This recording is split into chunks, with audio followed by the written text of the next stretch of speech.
All right. I'm here with Ajamu Baraka, the founder and director of the U.S. Human Rights Network. Ajamu, thank you for joining us. I'm glad to be here. All right. I want to get to the meat of the issue at hand before us, which is the U.S. Human Rights Network boycotting the state of Georgia as a result of HB 87, the so-called Illegal Immigration Reform and Enforcement Act of 2011 here in Georgia. Could you just give us, and for our audience that's not familiar with the politics of Georgia and this law, just give us a little context of what this HB 87 is. Well, HB 87 is a copycat bill, copied from the draconian legislation passed in Arizona. It is the attempt by some of the same kind of racist nativists to address what they consider to be an immigration problem in the state of Georgia. The problem being for them that Georgia has one of the highest number of migrant workers and immigrants from the Americas, primarily from Mexico, of any of the southern states. So using this issue as an issue to advance their political agenda, and engaging in fear-mongering, they have passed this piece of legislation, and now it awaits to be signed by the governor, who is supposed to sign it sometime next week or week after next. So as a consequence of that, we have decided that we have heard the call of the organizations in this state who said that if that bill is signed, that they are going to call for a national boycott, and therefore we are compelled to honor that call. Mm-hmm. Now I want to just switch it in a different direction. This is primarily for the Black Agenda Report and mainly an audience of African folks in the United States. Give us just some perspective on why this is important to African people in the United States, why we need to stand in solidarity on this issue.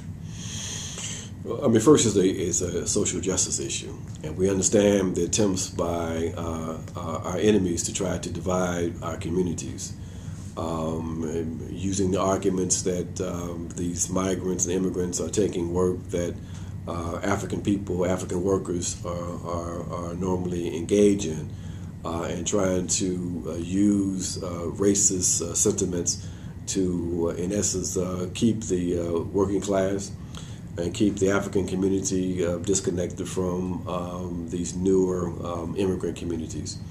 So for us, if we are really serious about trying to build a progressive movement in this country with the objective of shifting power to the masses, then these attempts to divide us, we've got to address. We've got to stand in solidarity with all people who are struggling against social injustice, all people who are struggling against oppression.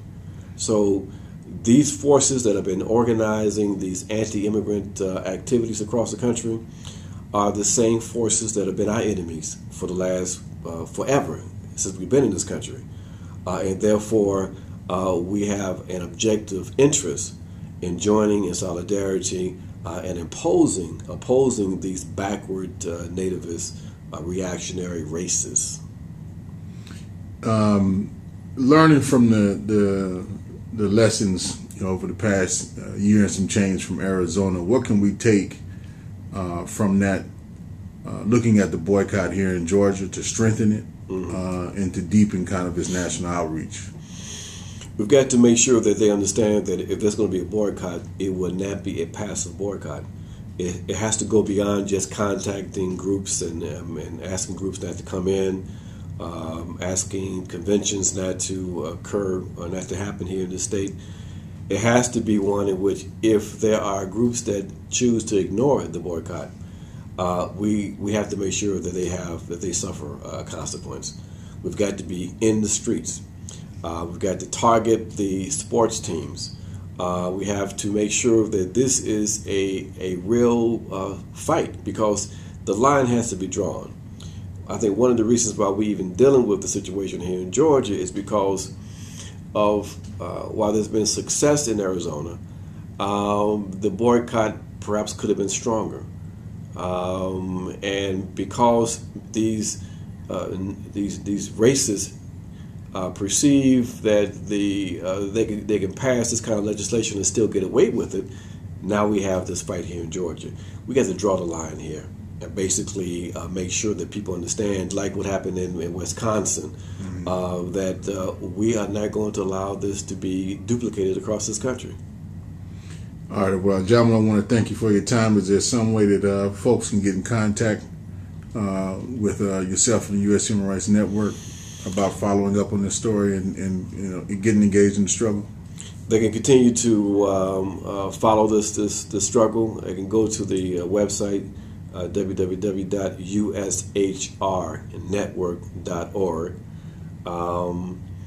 and they can be prepared to join us when we take this thing to the streets.